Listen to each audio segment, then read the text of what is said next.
Students, this is our fourth chapter. इसके पहले के वीडियो में हम लोगों ने इस चैप्टर के कुछ टॉपिक्स को ऑलरेडी डिस्कस कर लिया है, जैसे कि selecting an image, cropping an image and deleting an image. तो इस वीडियो में हम resizing an image and skewing an image, इसके साथ रोटेटिंग एंड फ्लिपिंग एनिमेज, हम इन दो टॉपिक को डिस्कस करेंगे। तो चलिए हम सबसे पहले देखेंगे रीसाइजिंग एंड स्क्यूइंग। तो इसके पहले हम जान लेते हैं कि रीसाइजिंग और स्क्यूइंग है क्या चीज़। रीसाइज का मतलब होता है कि हमारा जो इमेज है, जिस इमेज को हमने सेलेक्ट किया है उसको रीसाइज करना, यानी कि उसको नए साइज़ में कन्वर्ट करना। तो रीसाइज करने के लिए क्या करना होता है हमें, कि रीसाइज में क्या होता है कि हम किसी भी पिक्चर की साइज़ को या उसके किसी पार्ट को, क्योंकि उसका कोई पिक्चर का कोई पोर्शन है, उसके साइज़ को हम इंक्रीज़ कर सकते हैं या डिक्रीज़ कर सकते हैं, चाहे हॉरिजेंटली या वर्टिकली। इंक्रीज़ करने का मतलब कि हम उसके साइज़ को बढ़ा सकते हैं या उसके साइज़ को घटा सकते हैं, हम जिस भी तरीके से चाहें। इसके साथ स्क्यू में क्या होता है, स्क्यू जो होता है वो हमारे इमेज को स्लैंटेड टाइप में अपीयर करता है। स्लैंटेड टाइप में मतलब कि जैसे कि वो लेटा हुआ हो, सोया हुआ हो, उस तरीके से अपीयर, उसमें हमारा पिक्चर उस तरीके से अपीयर होता है। और उसके लिए क्या करना होता है कि हमें उसकी वैल्यू मतलब कि हम अपने पिक्चर को कितना स्लैंटेड दिखाना चाह रहे हैं, उसे हमें एक बॉक्स में, हमारा जो डायलॉग बॉक्स होता है उसमें टाइप करना होता है। तो चलिए हम इसको एक तरीके से हम इसे करके देख लेते हैं कि किस तरीके से हम हमारा इमेज रीसाइज और स्क्यू होता है। तो चलिए हम देख लेते हैं कि कैसे हम अपने इमेज को रीसाइज कर सकते हैं और स्क्यू कर सकते हैं। तो चलिए सबसे पहले हम देखते हैं रीसाइज। तो इसके लिए क्या करना है, हमें पहले एक इमेज ले लेना है। देखिए मैंने पहले से एक इमेज ले रखा है। तो अब सबसे पहले हमें क्या करते हैं, इस इमेज को सेलेक्ट कर लेते हैं। सेलेक्ट करने के लिए हम सबसे पहले सेलेक्ट पे क्लिक करेंगे, देन उसके बाद हम सिलेक्शन फॉर्म चूज़ करेंगे। चलिए हम रेक्टेंगुलर सिलेक्शन ले लेते हैं। ठीक, अब हम क्या करते हैं, अपने पिक्चर को सेलेक्ट कर लेते हैं। देखिए सेलेक्ट कर लिया हमने। अब हम रीसाइज पर क्लिक करेंगे। हमें यहाँ पे दिख रहा है ना ऑप्शन, रीसाइज के ऑप्शन पे हम क्लिक करेंगे। चलिए क्लिक कर लेते हैं। अब देखिए रीसाइज पे क्लिक करने के बाद क्या होता है, हमें एक ऐसा डायलॉग बॉक्स मिलता है। हमें क्या करना है, देखिए यहाँ पे रीसाइज का और स्क्यू दोनों के ऑप्शन मिल रहे हैं ना। तो हम इसी में 1 बाय 1 देखेंगे। तो सबसे पहले हम देख लेते हैं रीसाइज। देखिए यहाँ पे कुछ ऑप्शंस दिख रहे हैं जिसे कि हमें फिल करना है ना। चलिए पहले जैसे दिख रहा है आपका हॉरिजेंटल, यानी कि हम अपनी इमेज को हॉरिजेंटल में कितना साइज़ बढ़ाना चाहते हैं। तो चलिए हम इसको कर लेते हैं, पहले हम बढ़ा लेते हैं साइज़। तो हम कर लेते हैं 200। कर लिया। देखिए जब हमने 200 टाइप किया तो वर्टिकल में भी हमारा 200 ऑटोमेटिक आ गया ना। ठीक है, तो उसके बाद क्या करते हैं, हम यहाँ नीचे बॉटम में देखते हैं ओके का ऑप्शन आया ना। अब हम इस ओके पे क्लिक करेंगे। देखिए हमारी इमेज की साइज़ क्या हो गई, बड़ी हो गई। ठीक इसी तरीके से हम अपने इमेज को छोटा भी कर सकते हैं। हम फिर से रीसाइज पे क्लिक करेंगे। रीसाइज पे क्लिक कर लिया हम। अब चलिए हम क्या करते हैं, हमारा जो साइज़ है, हम यहाँ पे जो 100 है, हम चलिए उसे कम कर लेते हैं। चलिए हम 50 कर लेते हैं। देखिए उसके बाद हम ओके पे क्लिक करते हैं। देखिए हमारे इमेज का साइज़ क्या हो गया, छोटा हो गया ना। चलिए अब हम इसी में देख लेते हैं कि हम अपने इमेज को स्क्यू कैसे कर सकते हैं। हम उसके लिए क्या करना है, हमें इमेज को सेलेक्ट करना है। तो उसके लिए हम कहाँ जाएंगे, पहले सेलेक्ट ऑप्शन पे, फिर हम एक सिलेक्शन का फॉर्म चूज़ करते हैं। चलिए रेक्टेंगुलर सिलेक्शन, ओके। अब हम क्या करते हैं, चलिए पहले इमेज को सेलेक्ट कर लेते हैं, कितना हो गया।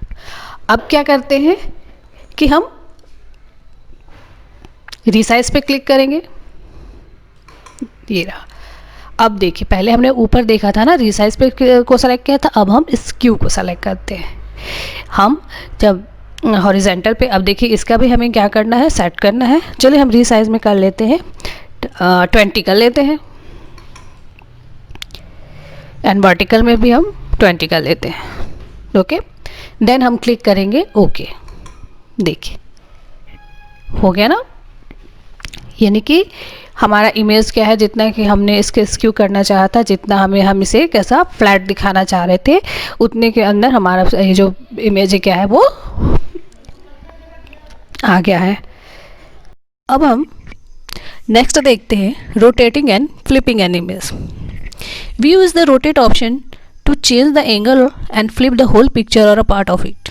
The flip vertical option turn the picture upside down and the flip horizontal option give mirror image of the picture. देखिए होता क्या है, रोटेटिंग का मतलब क्या होता है, रोटेशन का मतलब क्या होता है, घूमना ना।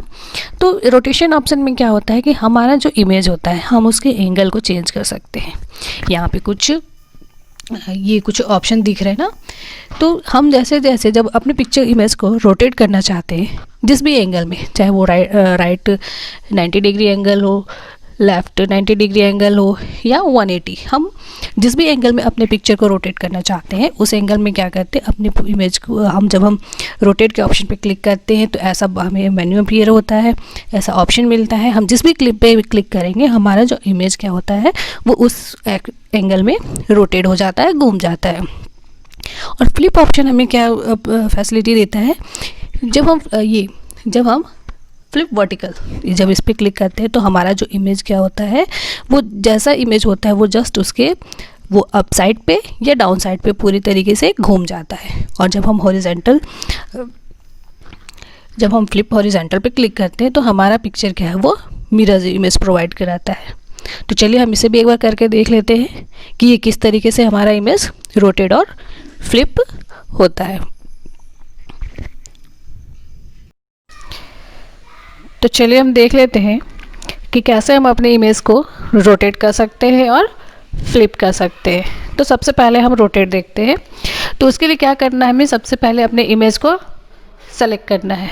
सेलेक्ट करने के लिए हम सबसे पहले सेलेक्ट ऑप्शन पे क्लिक करेंगे। क्या उसके बाद हम लोग सिलेक्शन का ऑप्शन देख लेते हैं, चूज़ कर लिया हमने। उसके बाद हम अपना इमेज सेलेक्ट कर लेते हैं। ये हमने इमेज सेलेक्ट किया, देन हम रोटेट, ये जो रोटेट का ऑप्शन है हम उस पर क्लिक करेंगे। करने के बाद हमें ऐसा कई ऑप्शन मिलते हैं ना। तो सबसे पहले हम देखते हैं रोटेट करने के लिए क्या है, rotate right 90 degree angle, rotate left 90 degree angle, rotate 180 degree angle. तो हम सबसे पहले अपने इमेज को रोटेट लेफ्ट 90 डिग्री एंगल पे करके देखते हैं। चलिए हम ये रोटेट लेफ्ट 90 डिग्री सेलेक्ट किए। देखिए हमारा इमेज क्या हुआ, लेफ्ट साइड में 90 डिग्री पे घूम गया ना। अब हम अपने इमेज को क्या करते हैं कि फिर से देख लेते हैं। हम अपने इमेज को 90 डिग्री राइट पे रोटेट करके देखते हैं। देखिए हमने सेलेक्ट किया, हमारा इमेज फिर से मूव हो गया, रोटेट हो गया है ना। चलिए हम इसी में देख लेते हैं कि अपनी इमेज को हम फ्लिप कैसे करते हैं। फ्लिप करने के लिए हमें दो ऑप्शन मिलते हैं, फ्लिप वर्टिकल और फ्लिप हॉरिजॉन्टल। जब हम फ्लिप वर्टिकल चूज़ करते हैं तो क्या होता है, हमारा इमेज क्या होता है, जिस पोजीशन में होता है ठीक जस्ट उसके अपोजिट अप साइड या डाउन साइड में मूव हो जाता है। तो चलिए हम देखते हैं, पहले हम फ्लिप वर्टिकल चूज़ करते हैं, वह फ्लिप वर्टिकल पे क्लिक करते हैं। ये देखिए हमारा इमेज क्या हो गया, जैसा था जस्ट उसके अपोजिट हो गया ना। ठीक, हम फिर से एक बार देख लेते हैं। रोटेट पे हमने क्लिक किया, फ्लिप वर्टिकल पे अगेन क्लिक किया, तो हमारा जो इमेज है वो फिर से अपने पहले वाली पोजीशन पे आ गया। अब हम फ्लिप हॉरिजॉन्टल देख लेते हैं। चलिए ये देखिए हमने रोटेट पे क्लिक किया, बॉटम में ये फ्लिप हॉरिजॉन्टल है ना। तो ये हॉरिजॉन्टल क्या है, ये मिरर इमेज देता है, यानी कि जस्ट उसके अपोजिट लेफ्ट साइड या राइट साइड पे। तो चलिए हम देखिए, जैसे हमने फ्लिप हॉरिजॉन्टल पे क्लिक किया, हमारा इमेज देखिए ये टर्न हो गया ना। देन हम फिर से एक बार देख लेते हैं। हम फिर से रोटेट पे क्लिक करेंगे, देन फ्लिप हॉरिजॉन्टल। देखिए हमारा इमेज क्या हुआ, हमें मिरर इमेज देता है ना। चलिए तो इस वीडियो में हम इतना ही देखेंगे। आगे के टॉपिक को डिस्कस करने के लिए हम नेक्स्ट वीडियो देखेंगे। Okay, thank you.